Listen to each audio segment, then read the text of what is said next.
Hello and welcome to the Digital Strategy and Growth Podcast. Today we're going to be talking about business visibility in the age of AI search. So for those of you who haven't really caught on, if you were trying to get your business visible with SEO rankings, so ranking your content so that you had organic traffic coming to your site, then the game has well and truly changed. This is not a typical things have changed in SEO, we have to change our tactics, the algorithm has altered scare. This is a complete movement of the market to a different location.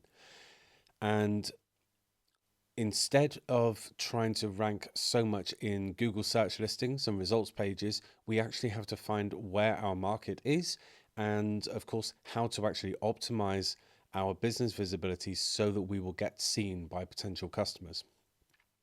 So if you don't know what AEO and GEO are, then you need to listen to the rest of this today, because we're going to cover what those are.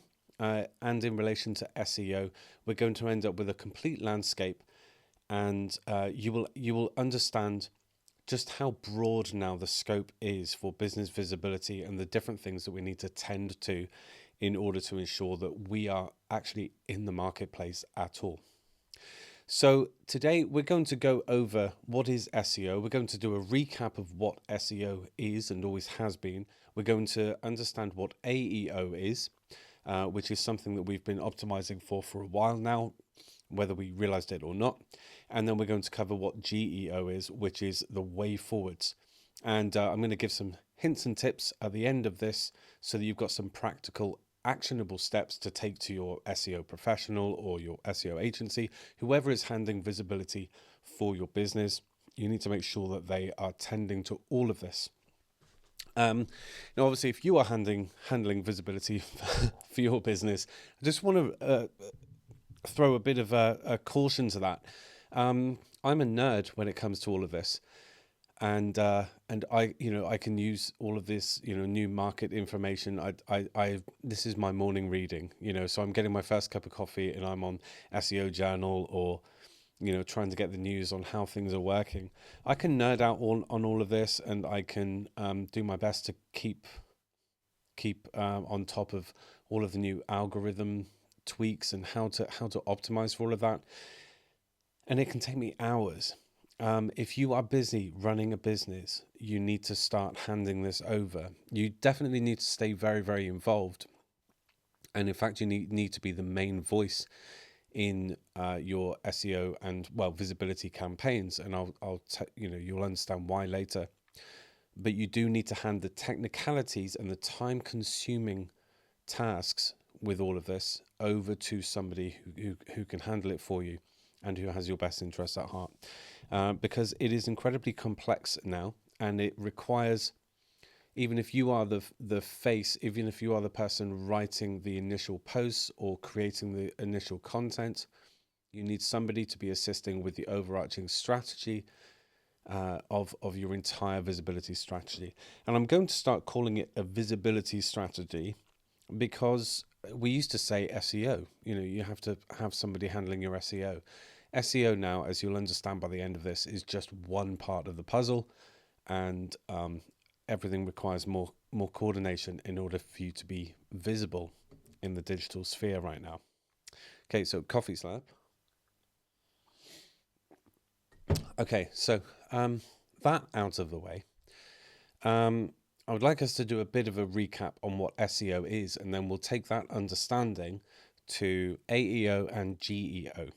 Okay, so SEO, search engine optimization. The idea with this, and it always has been, is to rank number one in a query listing. So somebody searches in Google. I'm just going to stick with saying Google, not other search engines. Somebody types a query into Google, and Google would give them a list of their best known solutions or answers to that query.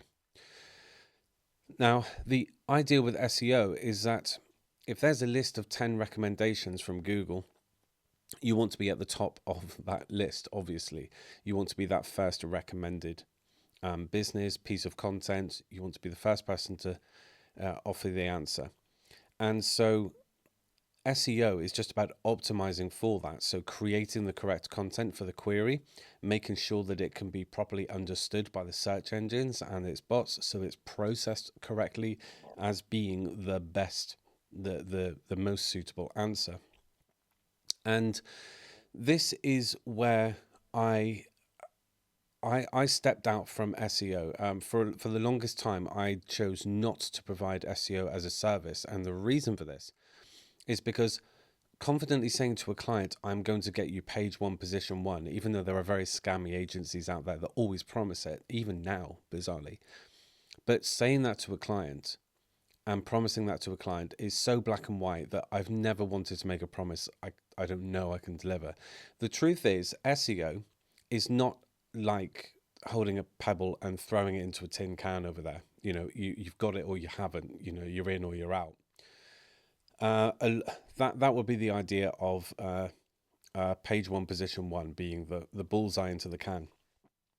SEO is and always has been more like trying to maneuver a log that's floating in water by throwing a rock near it and through the medium of the water and the ripples, trying to guide that log to where you'd like it to go.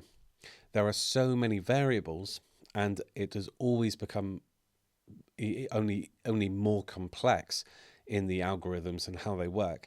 There are so many variables to SEO that it's always an approximation. It's always a guess. It's always what we can best do to work towards the desired outcome.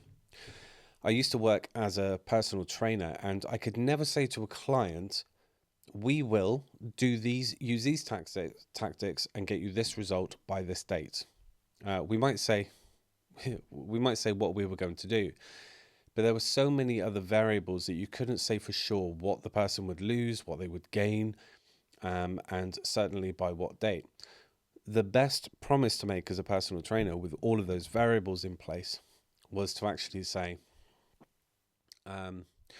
we have this time frame, we're going to use these best practices, we're going to remain mindful of the data that's coming in, so we're going to measure things, we're going to tweak our plan as we go, and we're going to work as hard as we can with open communication to get to this goal. That's what we want to achieve. But no promises. Let's start that journey. Now, if you've got an SEO professional or agency that has been offering something more absolute, chances are there have been some black hat tactics there if they're so sure that they would get you to page one, position one, especially in recent years. Because quite honestly, page one, position one doesn't even really exist, and it hasn't for a long time.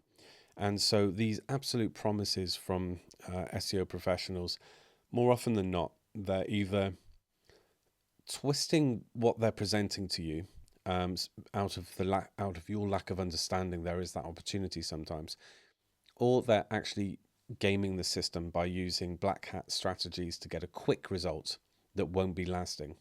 So, for example, backlinks coming to your piece of content and to your website is meant to be a good signal to Google's algorithm.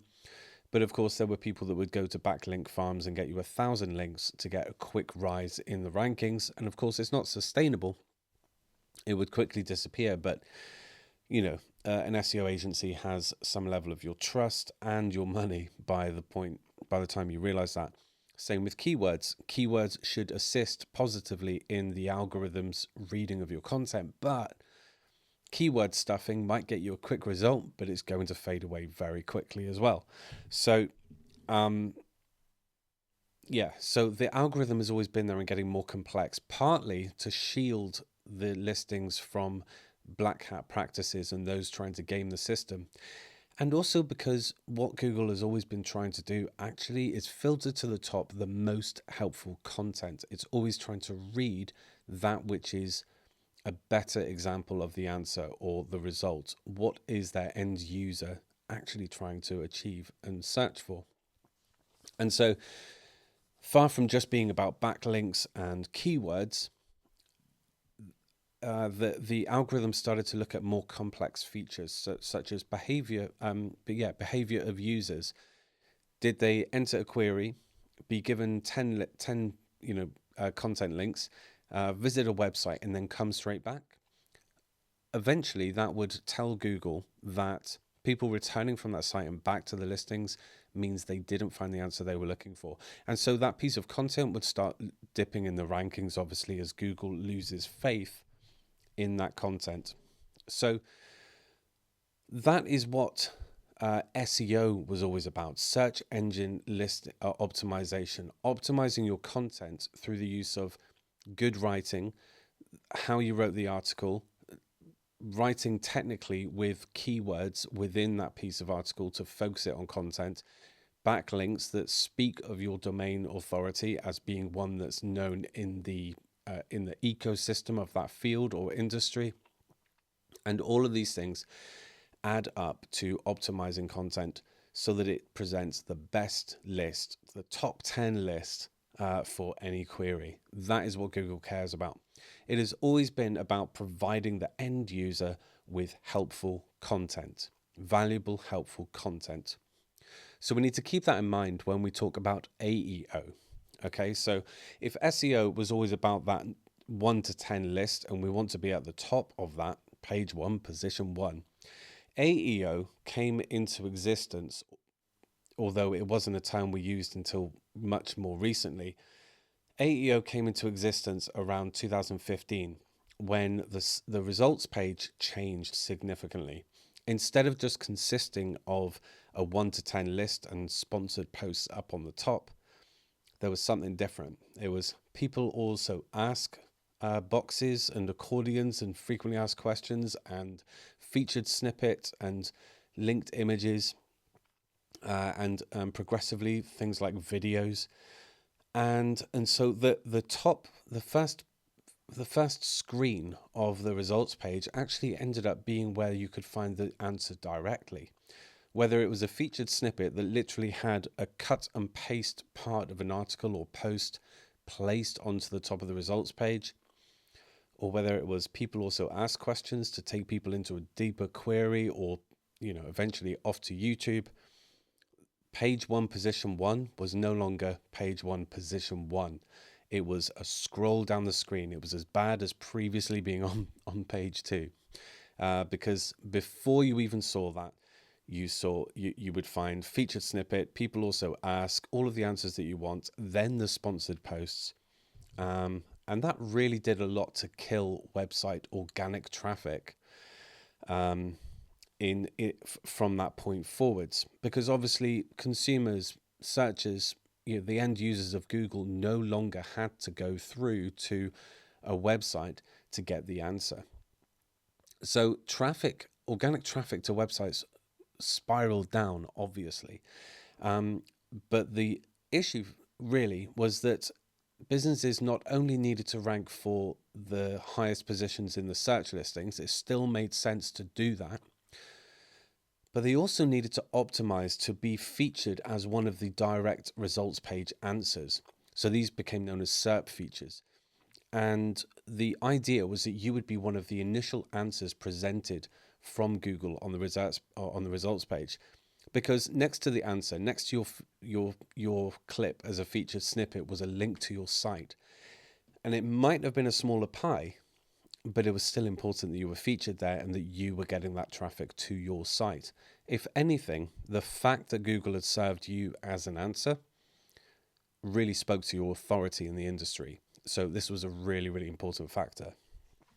So because you were trying to optimize for the answer in the results page, this was the era of AEO.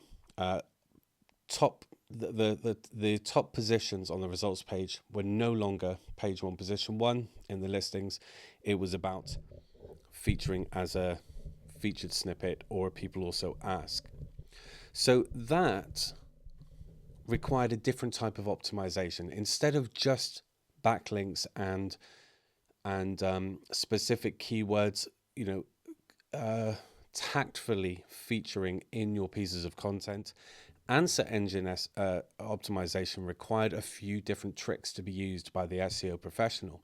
It changed how we write blog posts.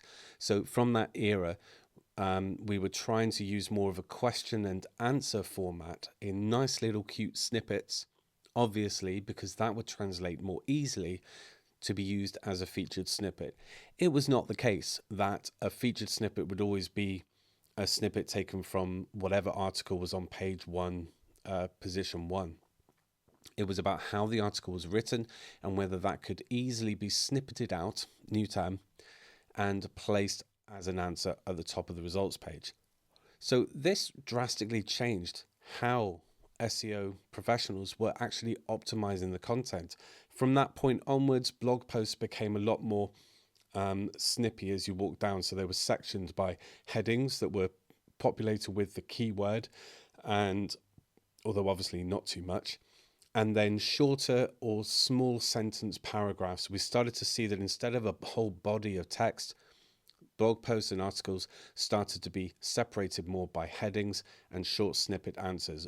Bullet lists and numbered lists were absolutely brilliant to help you get featured as a snippet on the top of the results page. Now, with that, there was a keyword optimization, which is that especially using a question and answer format throughout the article or post, it meant that long tail keywords, especially related long tail keywords, were brought into the article, and this was perfect in the use of a heading and an answer, or a paragraph beneath that. And so we saw a shift over to the clever use of long tail keywords. It wasn't just about stuffing your article full of high impact short keywords like plumber or best plumber. It was about best plumber is on my screen, Exeter. And this was an optimization that you needed to take care of in order to get featured as an answer. So we saw this kind of shift in how the SEO professional was meant to write the content, tweak the content, optimize the content in order to get featured in what was now the number one, or was actually position 0 in the search results. There were other optimizations as well, though, that I'll quickly go into just so that you have an understanding of the depth of the technicality of this. Behind what everyone would read on the screen, it was really important to have the correct schema. It's a correct code, essentially. In the back end of an article, you would have a code, a list of fields, and they would all be filled out with like the author name, the title of the article, anything else that was actually relevant, and that would be in the schema. And this is what Google would really look for before the actual blog post in order to ascertain the meaning and the content of the piece. And so those that really cared about getting listed in SERP features had to pay attention to that. And that was one of the more technical aspects. But that was the era of AEO, and that takes us up to, now, because it's still something that we need to optimize for. We have SEO and search engine listings, so the 1 to 10 essentially. We still need to carry on with those practices, use positive backlinks, use clever short keywords. We need to optimize more for AEO as well, which is to use skillful and helpful content structure, use obviously long tail keywords, and a question and answer format is still really great for that. Frequently asked questions at the bottom of our post. And then something else that was also really important there, and I should have said it just now, was to ensure that you are writing on many different subjects on the one topic. So, for example, web design or digital strategy, I would have something along the lines of my central topic is digital strategy, and then there would be offshoot subjects. There would be web design, how that should be the center hub tool of your marketing strategy. There would be digital marketing, which is actually only one part of digital strategy. There would be the tools that you use within your business processes, and the digital tools, I should say. So one blog post I would write in relation to digital strategy would be how you need to have digital automation within your business. And then, of course, an offshoot blog of that would be 10 digital tools that would help you optimize your business processes.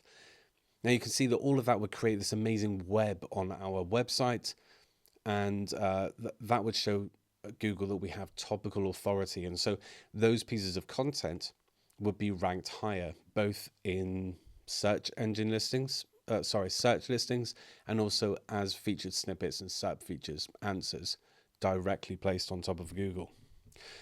So all of that is still important. And actually, I believe that because of GEO, which I'll explain in just a moment, because of AI search, it's all the more important that we carry on with those practices, but make them purer than ever. Again, it's all been about the positive side of the algorithm, which is for search listings, search engines to source the most valuable and helpful content. And now more than ever, we need to ensure that we are still continuing with the optimizations for both of those camps. Everything we've learned about SEO or AEO until now, still we need to maintain those positive practices. Because people are saying that now that everyone is searching the internet conversationally within an AI tool, that old SEO is dead. Nobody's going to the results pages. Nobody's going to even go into Google so much, because they're asking ChatGPT, Perplexity, Claude, Gemini, which is a Google service, but still they're not going to the search listings. So is SEO dead? Is AEO dead? Not that that's a term many people used. No, it isn't. It's more important than ever, because GEO is on the scene, and we need to consider how we optimize for AI search. And that is GEO, Generative Engine Optimization. So AI tools, and of course in this I mean Google's own AI mode, which is actually you go to search on Google and now it has this AI mode, and it does it conversationally, just like Gemini, ChatGPT, and all the rest. It's where an answer is not taken from a blog post. It's not saying, oh, I've got 10 great blog posts that might help you out here. Have a look at this. It's not saying, I've taken this snippet from a great article and here it is as a ready-made answer. It's conversationally generating the answer for you in a conversation. So it's a generative engine. And so now, obviously, we need to consider, how is it that we get ChatGPT, Gemini, Perplexity, all of the others to say, oh, that's interesting. You're looking for a best plumber in Exeter. It just happens to be on my screen from earlier. And this is the answer that I will give you. You need to go and see Jerry, who's down in Exeter. How do we get our business visible in AI tools? How do we get our business to feature in a generated answer that's given to a user? Well, that's what we need to start really considering. So here are some things that I'm going to run by you. First of all, let's go into some technicals. Okay. Now, I do actually have a checklist sheet that you can download for free. So follow the links around this. I don't know if you're listening on YouTube or podcast, whatever. So find the link. It's around this episode, or go to chrisgood.online and find this link for yourself. But there is a checklist that you can go through and see where you land in terms of both SEO and AEO, but then also in your preparations for GEO. So the main thing that we need to start considering on generative engine optimization, aside from some technicals that I'll look at in a minute, is that it's no longer looking at a fantastic blog post or a really great product. It's not looking at a specific piece of content. What it is valuing a lot more now is the brand, the person, the expert. There's this, I don't know if you've heard of EAT, but EEAT, and it stands for expertise, experience, authority, and trustworthiness. Now, this has been a really good guide as we've been optimizing for answer engine SEO. We need to show the expertise. We need to show that there is experience in this piece of content and authority of someone who's in the industry. And the reason why Google has been looking for all of those signals and ranking factors in the pieces of content is because it's been trying to help experts come to the surface and give a unique and valuable and helpful take to its end user.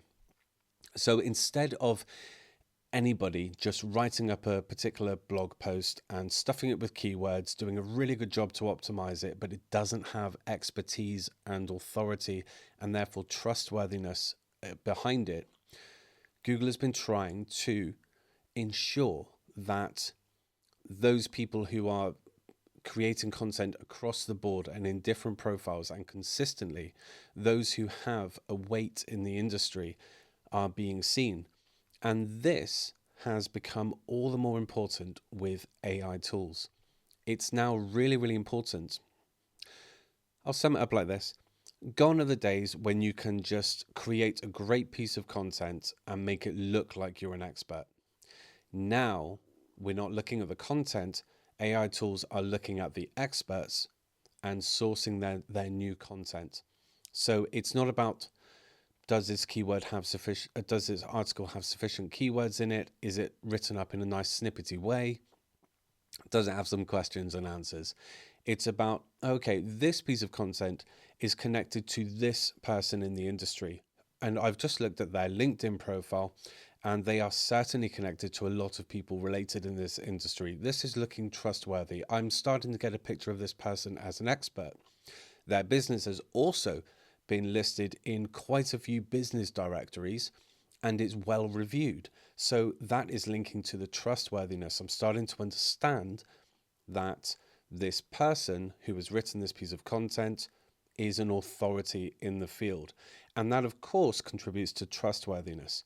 So that is what gives a piece of content the weight that it needs to be recommended in a generated answer. I hope that makes sense, because there's a lot to take in there, but it leads, there's obviously much more to it, but this is the best piece of advice that you can get when it comes to keeping your business visible in AI tools and in the age of GEO.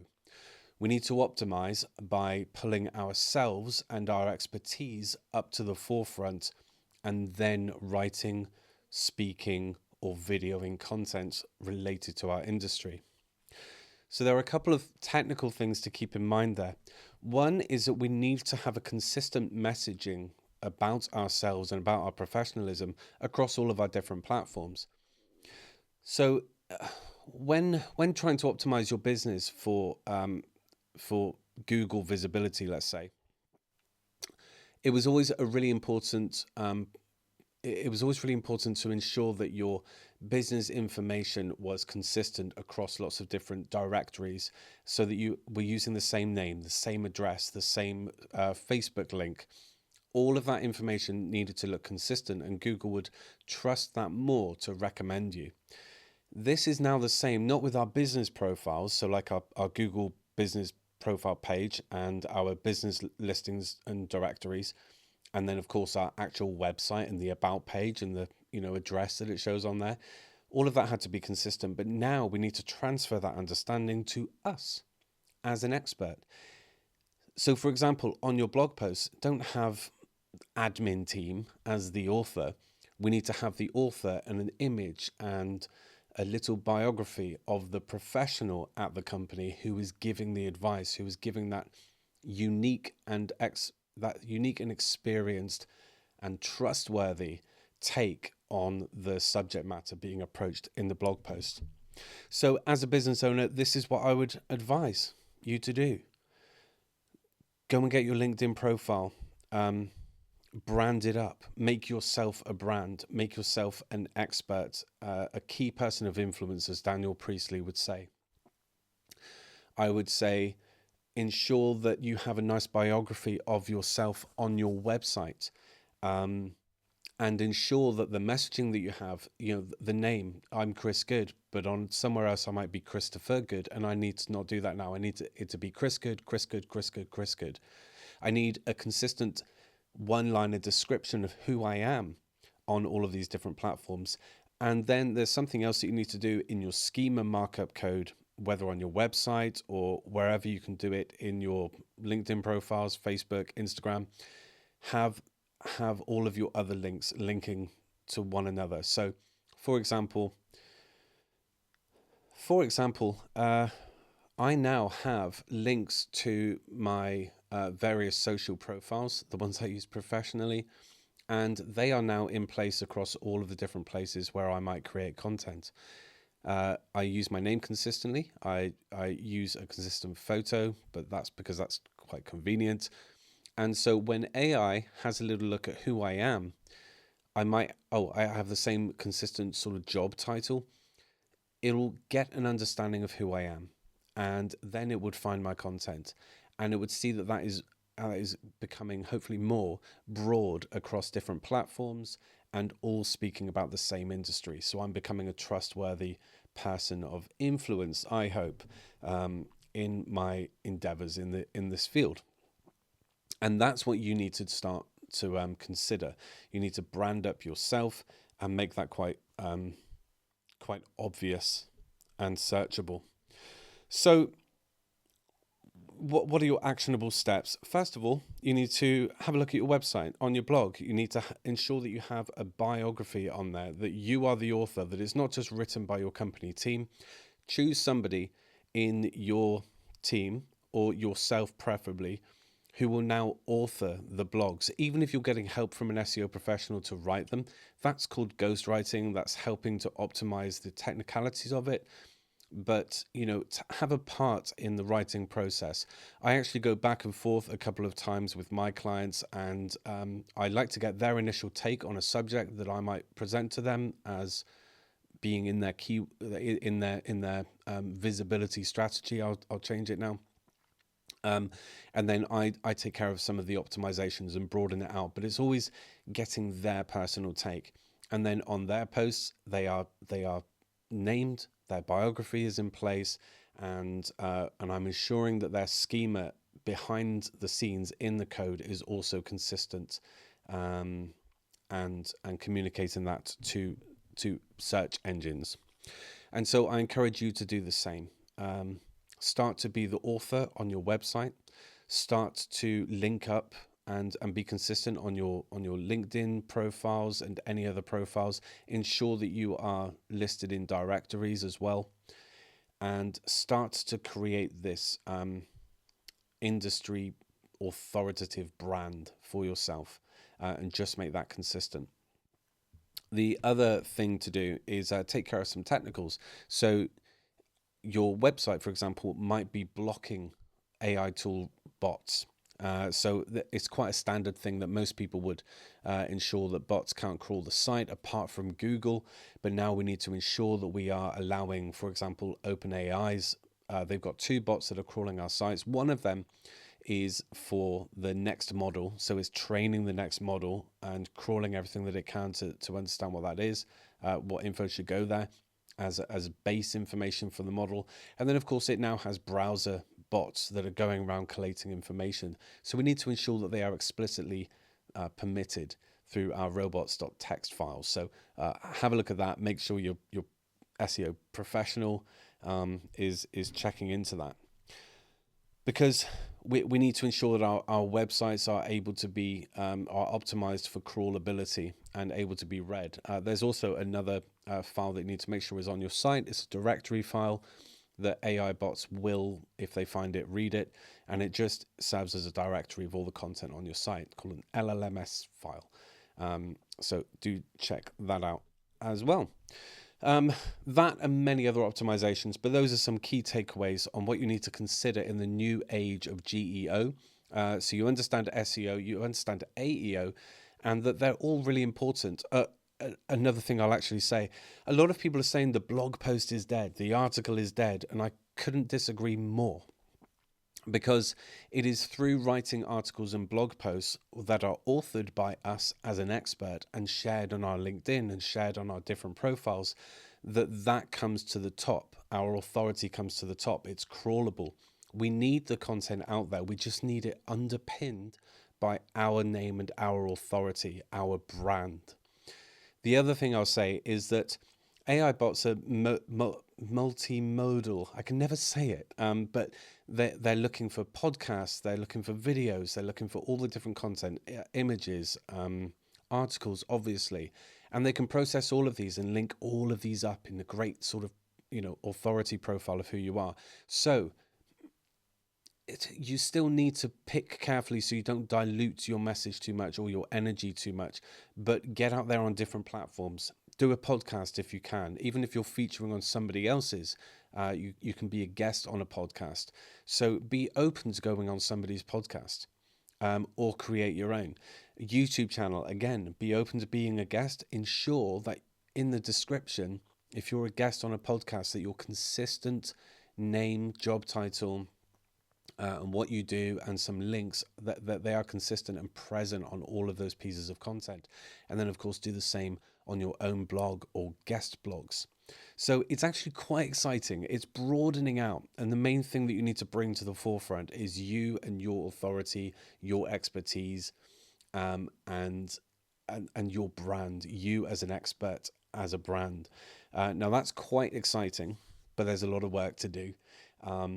But of course, you can see there that we need all of the different, everything we've learned, and in SEO, AEO, and now in GEO, we need to bring all of that together and make a real effort for keeping our business visible. Okay, cool. So I told you I'm a nerd. I get into it a little bit.